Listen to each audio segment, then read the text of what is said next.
Hi friends, പുതിയൊരു വീഡിയോയിലേക്ക് എല്ലാവർക്കും സ്വാഗതം. കൂട്ടുകാർ, ഈ ചാനൽ നിങ്ങൾ ഇതുവരെയും സബ്സ്ക്രൈബ് ചെയ്തില്ലെങ്കിൽ ഒന്ന് സബ്സ്ക്രൈബ് ചെയ്ത് സപ്പോർട്ട് ചെയ്യാൻ മറക്കരുതേ. സബ്സ്ക്രൈബ് ചെയ്ത ശേഷം താഴെ കാണുന്ന ബെൽ ബട്ടൺ ഒന്ന് ക്ലിക്ക് ചെയ്ത് ഓൾ എന്ന ഓപ്ഷൻ എനേബിൾ ചെയ്തിട്ടാൽ ഞാനിടുന്ന ഓരോ വീഡിയോയും നിങ്ങൾക്ക് നോട്ടിഫിക്കേഷനായി വരുന്നതാണ്. അപ്പോൾ ഈ വീഡിയോ ഒന്ന് സ്കിപ്പ് ചെയ്യാതെ മുഴുവനായിട്ട് കണ്ട് ലൈക്കും ഷെയറും കമൻറ്റും ഒക്കെ ചെയ്തൊന്ന് സപ്പോർട്ട് ചെയ്യണേ. ഇന്നലെ മിനിഞ്ഞാന്നൊക്കെ നല്ലതുപോലെ വെയിൽ തെളിഞ്ഞ് തുണികളെല്ലാം ഉണക്കിയെടുത്തെന്ന് ഞാൻ കാണിച്ചിരുന്നു. അതുകൊണ്ട് ഇന്ന് നല്ല അടിപൊളി മഴയാണ് കേട്ടോ. മഴയെന്ന് പറഞ്ഞു കഴിഞ്ഞാൽ കുറച്ച് നേരം നല്ല ശക്തമായിട്ട് പെയ്യും, പിന്നെ കുറച്ച് നേരത്തേക്കില്ല. അങ്ങനെ ഇടവിട്ട് ഇങ്ങനെ മഴ പെയ്തുകൊണ്ടേ ഇരിക്കുക. മഴ നല്ലതുപോലെ പെയ്യുന്നുണ്ടോ എന്ന് ചോദിച്ചു കഴിഞ്ഞാൽ ഇല്ല, എങ്കിൽ പെയ്യുന്ന സമയത്ത് അത്യാവശ്യം പെയ്ത് തീർക്കുന്നുണ്ട് കേട്ടോ. രാവിലത്തെ പണികളെല്ലാം തീർന്ന് മക്കളൊക്കെ സ്കൂളിൽ പോയ ശേഷമാണ് കേട്ടോ അതാണ്ട് മഴയുടെ ഭംഗിയൊക്കെ ആസ്വദിച്ച് കുറേ നേരം ഞാനിങ്ങനെ നോക്കി നിന്നു. നല്ല രസമുണ്ട് മഴ പെയ്യുന്ന കാണാനായിട്ട്. നമ്മൾ കഴിഞ്ഞ ദിവസം നട്ടുകൊടുത്ത ഇഞ്ചിയൊക്കെ ഒന്ന് കിളുത്ത് കയറി വരണമെങ്കിൽ നല്ല മഴ വേണം. അതുകൊണ്ട് തന്നെ അതിനെയൊക്കെ കുറച്ച് നേരം നോക്കി ഇങ്ങനെ നിന്നതാണ് കേട്ടോ. ആ കൂടെ ഒരു മത്ത കയറി വരുന്നുണ്ട്, അത് നല്ല ഭംഗിയായിട്ട് തന്നെ കണ്ടോ. മഴയുടെ ശക്തി കൂടുന്നതേ ഉള്ളൂ, കുറയുന്നില്ല. ഞാൻ മഴ കാണാൻ തുടങ്ങിയപ്പോൾ അത്യാവശ്യം ശക്തി കുറഞ്ഞ മഴയായിരുന്നു, ഇപ്പം നല്ലപോലെ ശക്തിക്ക് പെയ്യുന്നുണ്ട്. അങ്ങനെ ഇന്ന് ഈ മഴയായതുകൊണ്ട് തന്നെ മുറ്റത്തെ ഒരു പണികളും നടന്നില്ല കേട്ടോ. പെരയ്ക്കകത്ത പണിയെല്ലാം രാവിലെ തന്നെ തീർന്നിരുന്നു. ഇനി ഞാൻ മുറ്റത്തേക്ക് ഇറങ്ങി ഓരോ കാര്യങ്ങൾ ചെയ്യാനായിട്ട് ഇറങ്ങിയത് ഉച്ച കഴിഞ്ഞ് അത്യാവശ്യം തോർച്ചയായിരുന്നു കേട്ടോ. രാവിലെ ഈ പെയ്ത മഴ ഉച്ചയോടുകൂടി ഏകദേശം നിന്നിരുന്നു. അത്യാവശ്യം നല്ലതുപോലെ തോർന്നു കഴിഞ്ഞപ്പോൾ ഒന്ന് ഇറങ്ങി. അതുകൊണ്ട് ഇവിടെ കോവലിൻ്റെ ഇലയാണ് ഞാൻ പറിച്ചെടുക്കുന്നത്. കോവലിൻ്റെ ഇല ഒന്ന് തോരൻ വെക്കാൻ വേണ്ടിയിട്ടാണ് കേട്ടോ. നല്ല ടേസ്റ്റാണ് കോവലിൻ്റെ ഇല തോരൻ വെക്കുന്നത്. അപ്പം എനിക്കറിയാം, ഞാൻ വല്ലപ്പോഴും ഒക്കെ ഇവിടെ കോവലിൻ്റെ ഇല തോരൻ വെക്കുന്നതാണ്. നമ്മുടെ മത്തയിലയൊക്കെ തോരൻ വെക്കുന്നത് പോലെ തന്നെ തോരൻ വെച്ചെടുക്കാം. അതിന് വേണ്ടിയിട്ട് കുറച്ച് കോവലിലയൊന്ന് പറിച്ചെടുക്കുകയാണ്. ഒരുപാട് മൂത്തുമുറ്റിയ ഇലയല്ല, ഒരുപാട് കിളുന്തലയുമല്ല, ആ ഒരു പരുവം. കിളുന്തല നല്ലതാണ്. അത് കഴിഞ്ഞിട്ട് മൂത്തതുമല്ല കിളുന്തലയും അല്ലാത്തൊരു പരുവത്തിൽ ഇലകൾ പറിച്ചെടുക്കണം. ഇനി ഇതിൻ്റെ കൂമ്പുണ്ടല്ലോ, കോവലിന് ആ കിളിർത്ത് വരുന്ന കൂമ്പ് മുന്നോട്ടും വളരാനുള്ള ആ കൂമ്പ് പറിച്ചെടുത്താലും നല്ലതാണ്, നല്ല ടേസ്റ്റായിട്ട് കിട്ടും. അതുകൊണ്ട് ഇവിടെ പയറാണ് കേട്ടോ. പയറിൻ്റെ ഇലയും തോരൻ വെക്കും ഇത് കൂടെ ഇട്ട്. എന്നാൽ ഇന്ന് ഞാൻ പയറിൻ്റെ ഇല ഇതിൻ്റെ കൂടെ ഇട്ട് തോരൻ വെക്കുന്നില്ല കേട്ടോ. കോവലില മാത്രമാണ് ഇട്ട് തോരൻ വെക്കുന്നത്. ഞാൻ കാണിച്ചു തന്നതാണ്. ഇതിൻ്റെ കൂടെ ഒരു കോവൽ കൂടി കയറുന്നുണ്ട്. ആ കോവൽ സാധാ കോവലല്ല, ബ്ലോക്ക് കോവലെന്ന് പറയും. അതിൻ്റെ കോവയ്ക്ക് നല്ല നീളമായിരിക്കും കേട്ടോ, അതുകൊണ്ടാണ് ഇതിന് ബ്ലോക്ക് കോവലെന്ന് പറയുന്നത്. ഇലയൊക്കെ പറിച്ച് വന്നപ്പം ദണ്ട 1-2 പയർ കൂടി കിടപ്പുണ്ട് കേട്ടോ. അതും കൂടെ പറിച്ചെടുക്കുക, അല്ലെങ്കിൽ അതും വിളഞ്ഞു പോകും. ഇപ്പോഴാകുമ്പോൾ കറക്റ്റാണ് മെഴുക്കുവരട്ടി വെക്കാനോ തോരൻ വെക്കാനോ. ഒരു 2-3 പ്രാവശ്യം ഇങ്ങനെ പറിച്ചെടുക്കുമ്പോൾ കിട്ടും. ഇത് ഞാൻ പറിച്ചുകൊണ്ട് ഫ്രിഡ്ജിൽ വെക്കത്തേ ഉള്ളൂ. ഇനി എനിക്ക് ഇപ്പുറ സൈഡിലും കോവലുണ്ട്. ഞാൻ കഴിഞ്ഞ വീഡിയോകളിലൊക്കെ കാണിച്ചു തന്നത് 2-3 സ്ഥലങ്ങളിലായിട്ടാണ് കോവൽ നട്ട് പിടിപ്പിച്ചിരിക്കുന്നത്. അപ്പോൾ അവിടുന്ന് കൂടി ഇല എടുക്കുന്നുണ്ട്. കണ്ടോ, ഈ ഇല എടുക്കുന്ന ഇലയുടെ പരുവം ഇതാണ്. ഇനി ഇതാണ്ട് അതിൻ്റെ കൂമ്പ് എങ്ങനെയാണ് എടുക്കുന്നത് ഞാൻ കാണിച്ചു തരാം.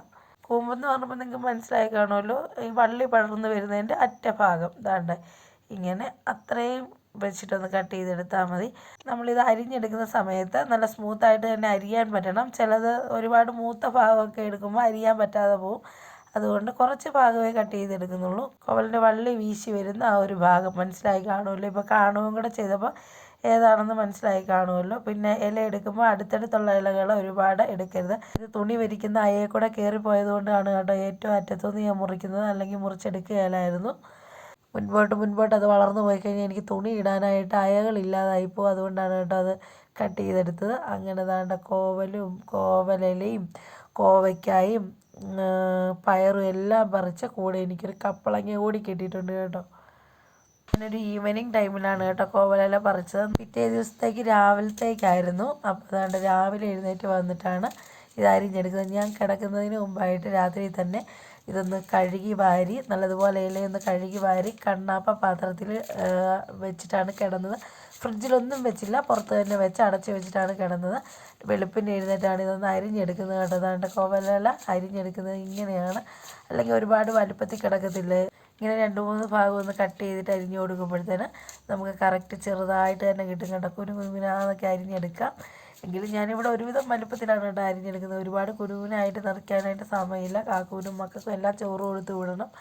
അപ്പം ഉച്ചക്കത്തേക്കാണ് കൂടുതലായിട്ട് കോവലില തോരൻ വെച്ച് നമുക്ക് കൂട്ടാൻ പറ്റുന്നത്. ഇത് ചൂടോടെ കൂട്ടുമ്പോൾ നല്ല ടേസ്റ്റാണ് കേട്ടോ.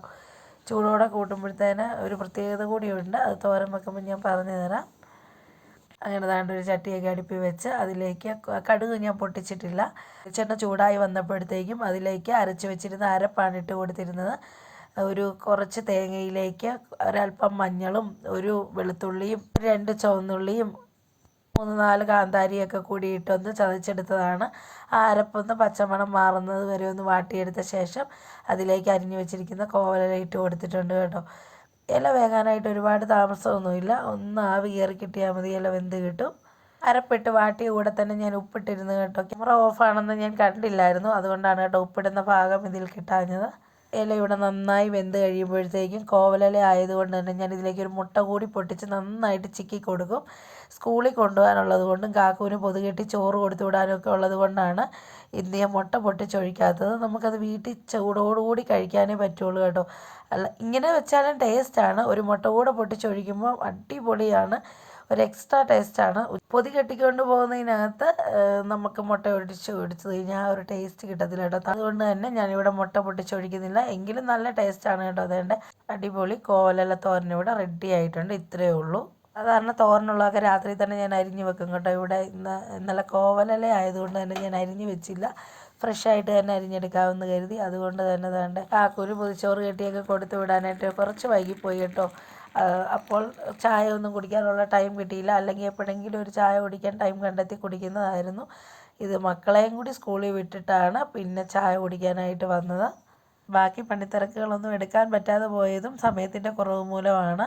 അപ്പോൾ ഇന്നത്തെ വിശേഷങ്ങളും ഒക്കെ ഇത്രയേ ഉള്ളൂ കേട്ടോ. ഒരു കുഞ്ഞു വീഡിയോ ആയിരുന്നു. നിങ്ങൾക്ക് ഇഷ്ടപ്പെട്ടാൽ എന്നെ ഒന്ന് സപ്പോർട്ട് ചെയ്യാൻ മറക്കരുത്. കൂടുതൽ വിശേഷങ്ങളൊക്കെ ആയിട്ട് അടുത്തൊരു വീഡിയോയിൽ കാണും വരെ ബൈ ബൈ.